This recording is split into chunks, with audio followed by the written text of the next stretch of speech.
Every gardener has faced it at some point. Soil that looks dry, grey and lifeless no matter what you throw at it. You add compost, water and maybe even fertiliser, but it stays stubborn, refusing to produce healthy growth. What if there was a way to wake up even the most exhausted patch of dirt without the back-breaking work of turning piles or suffering through the foul odour of decomposing material? The answer lies in something as ordinary as cardboard and mint. Used together in a very specific way, these two simple materials can transform hard, tired ground into a living bed rich with worms and microbes. Today we'll break down how the cardboard mint stack works, why it's different from other methods, and how you can apply it in your garden for quick, lasting results. Why cardboard is the perfect base for rebuilding soil. Cardboard is often overlooked as waste, but in the soil it plays a completely different role. The cellulose fibres in plain, untreated cardboard break down slowly, acting as food for fungi and beneficial bacteria. At the same time, cardboard sheets form a breathable layer that holds moisture in the soil below while suppressing weeds above. This combination makes it the perfect foundation for reviving dead ground.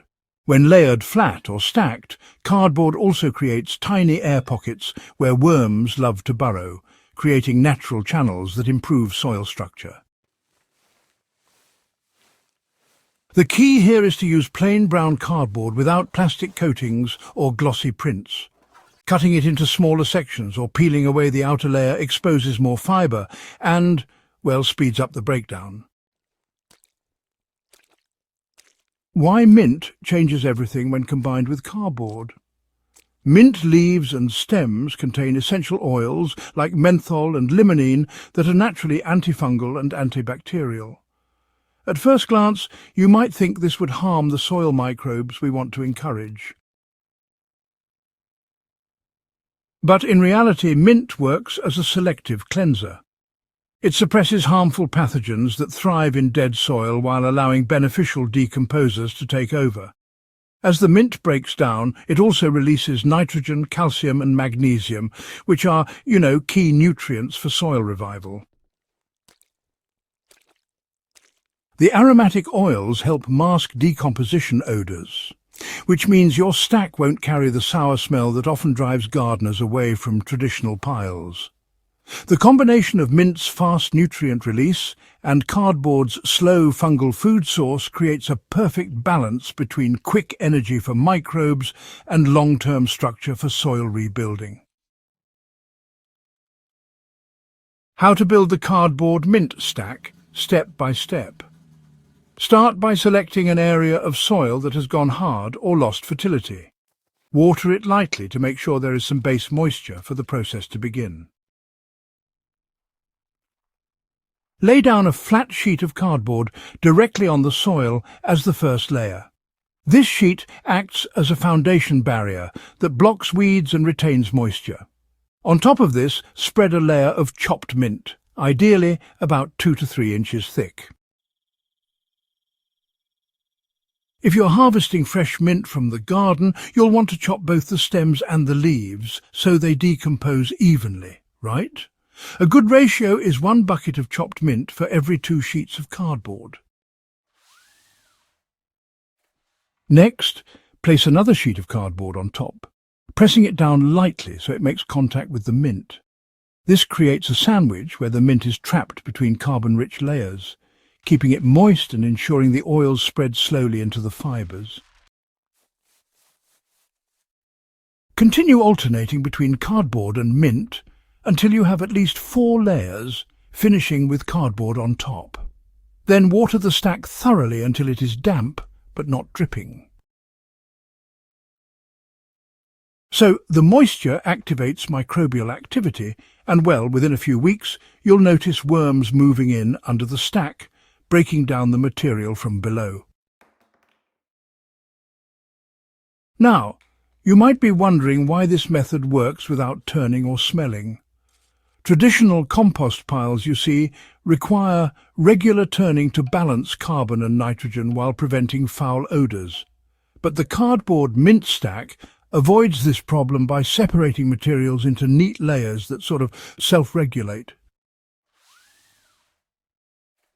The cardboard slows airflow, which traps moisture and prevents the mint from drying out, but it also keeps the decomposition aerobic, meaning it doesn't turn slimy or rotten. And, the mint itself suppresses the growth of anaerobic bacteria responsible for foul smells. Because the layers stay flat and contained, there's no need to lift or rotate the stack. All the work is done by worms, fungi and microbes moving naturally through the system. How to apply the finished stack to your soil. After 6 to 8 weeks, lift a corner of the stack and check underneath. You should see softened soil, worm tunnels and partially decomposed cardboard pulling apart into fibres. At this stage, you can either leave the stack in place to continue feeding the ground, or mix the softened layers directly into the top few inches of soil with a fork.